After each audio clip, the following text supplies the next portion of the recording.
Hello friends, Elon Musk went from $36 billion to $250 billion during a global pandemic, a time when the entire world stopped working. He didn't grind harder, he didn't launch a new product, he simply remained open to receive. Meanwhile, millions of people worked 15 hours days, skipped vacations, sacrificed their health, and still couldn't pay their bills at the end of the month. So, here is the truth nobody is going to tell you. Hard work alone has never created wealth, and it never will. Think about the people around you, your parents, your neighbors, the people you grew up with. Most of them are not lazy. They wake up early, they stay up late, they carry more stress than their bodies were built to handle. Generations after generations, the same families work themselves to exhaustion. And still, the money never stays. It comes in and it drains out. The loan pile grows, the savings don't. Here is what happening beneath the surface. There is a deeply embedded belief, one that was handed to you as a child disguised as wisdom, that says work more, earn more. That equation sounds logical, but look around. The person cleaning offices at 5 a.m. is working harder than more CEOs. The construction worker lifting steel in 110-degree heat is putting his more physical effort than any hedge fund manager. And yet, the gap between their bank accounts is not small, it is catastrophic. The problem is not your effort, the problem is your energy, and nobody taught you how to manage it. Money is not a reward for labor, money is a form of energy, and like all energy, it moves towards alignment. It flows towards people who mental, emotional, spiritual, and relational energy are all pointing in the same direction. The moment even one of those people is blocked, the flow stops. You can work 20 hours a day and still feel like you are carrying water in a broken bucket. This is the conversation that changes everything, and it starts right now. The universe has more than enough. The question is that what you are asking for. Imagine you walk into someone's home and ask for a glass of water. They give you a glass. You ask for 2 glasses. They give you 2. You ask for full jug. They hand you the jug without hesitation because their house has 100 liters sitting in the tank. The universe operates exactly this way. It is an ultimate supply of everything: wealth, opportunity, connection, abundance. The only variable is the size of your request. Most people whisper to the universe. They ask for just enough to get by: a small raise, a slightly lower bill, a little breathing room, and the universe, perfectly mirroring the smallness of the request, delivers exactly that. Meanwhile, the person besides you, who thinks in hundreds of crores, who speaks and dreams in abundance, they receive in proportion to their ask. The first and most foundational shift is this: expand what you believe is possible for you. Not what feels realistic, not what your salary history suggests. What is possible in a universe that has no ceiling. The real reason money doesn't stay. There is a concept that most financial advice completely ignores: the heart chakra. The ancient energy science, the heart center is the gateway through which prosperity flows.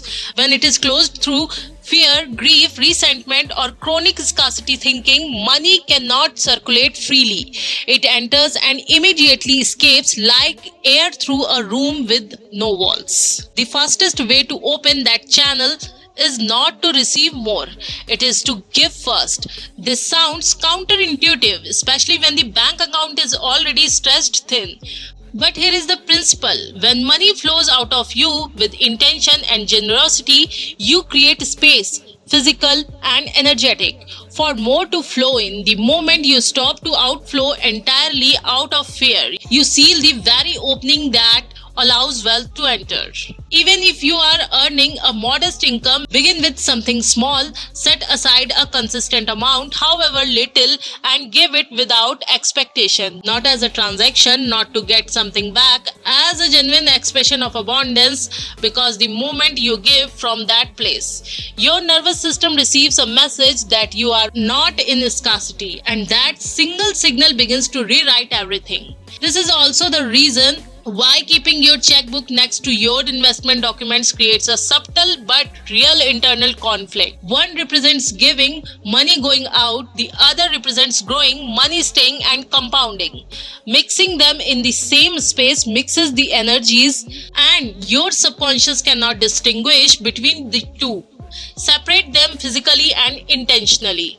The subconscious mind is running your financial life and you haven't updated the software. Here is the scientific fact. Your subconscious mind is responsible for approximately 95% of your daily behavior. Your conscious mind, the part that makes lists, set goals and watch motivational videos, handles the remaining 5%. This means that nearly everything you do with money, every financial decision you make, every opportunity you accept or avoid is being driven by a program that was written before you were 10 years old. A program that probably includes belief like money is hard to come by, rich people are greedy, I'm not the kind of person who has a lot. These beliefs are invisible. They run silently and they are far more powerful than any goal setting exercise you will ever do.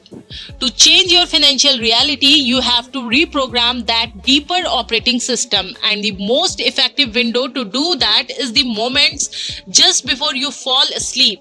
Here is the technique before sleeping. Write a detailed, present tense, emotionally charged script. Not a wish list, but a lived narrative. Write it as through the money as already arrived. Describe how your morning feels, what you bought, how your family reacted, what you did with the abundance. Fill it with specific sensory details and genuine emotion. Record it in your own voice, with energy, with excitement, then play it on a loop as you sleep. Your conscious mind, the skeptic, shuts down when you sleep. Your subconscious stays fully active all night. When it hears the same vivid emotion, present tense story of your abundant life repeated for 6 or 8 hours, it begins to accept it as reality. Within days, it starts sending your brain new signals. New opportunities become visible. New conversation begin. This is not fantasy. This is neuroscience. The brain cannot distinguish between a vividly imagined experience and a real one, which is precisely why this technique works. The law of correspondence. You attract what you are, not what you want. The most misunderstood aspects of energy and money is this: you do not attract what you desire, you attract what you are. Your vibration, your dominant emotional frequency, your self-concept, these are the magnets that pull your financial reality towards you. Think about Donald Trump in his late 30s was asked what he would be if he had not gone into real estate. Without a pause, he said, President of United States, years before it happened. These people were not lucky, they are aligned. Their internal world, their self-image, their thoughts, their emotional frequency matched the external reality they eventually stepped into. The inverse is equally true. Desperation is a frequency. When you chase money from a place of fear or lack, you radiate exactly that. And the universe mirrors it back to you, like attracts like. This is not a spiritual metaphor, it is a law. Gratitude is the fastest way to shift your frequency, and this is not a soft, feel-good idea. Gratitude is one of the highest vibrational states a human being can access, second only to love itself. When you operate from genuine gratitude, you are broadcasting at the frequency of abundance, and abundance, like a radio signal, only connects with what is tuned to the same station. All of this is not theoretical. Here is how to begin today. Step 1. Write your intention 11 times every morning, not a vague wish. A precise, present tense, positive declaration of what you want and what it feels like to already have it. Do this for a minimum of 90 days. Within that window, your subconscious will have received enough repetition to begin treating this as your default reality. Step 2. Program your water. Hold a glass of water, state your intention clearly, with feeling, with thanks, as if it is already done, then drink it slowly. This may sound unusual, but consider that the human body is approximately 70% water, and the brain over 90%. Water is carrier of intention. Every ancient tradition in the world, from Vedic fire ceremonies to baptism, understood that 5 natural elements carries and transmitting energy. You are simply applying that understanding consciously. Step 3. Go where the energy lives. Walk into the showroom of the car you want. Sit in it, breathe it in, walk into the hotel lobby of the property you aspire to stay in. Ask to see the suites. Let your body and your sense experience the physical reality of your goal, because the subconscious mind programs itself through sensory experience, not through logic. The moment your nervous system has a real money of that environment, your brain begins to build neural pathways towards it. Face your debts with expansion, not contraction. And finally, stop being specific in the wrong ways. When you tell the universe exactly which job, exactly which person, exactly which path must deliver your abundance, you are placing a fence around an infinite field. State what you want the outcome to feel like, the lifestyle you want, the freedom you want, the relationships, the health, the creative expression. Let the universe, which has access to a trillion pathways you cannot see from where you are standing, choose the route. Thank you for watching this video.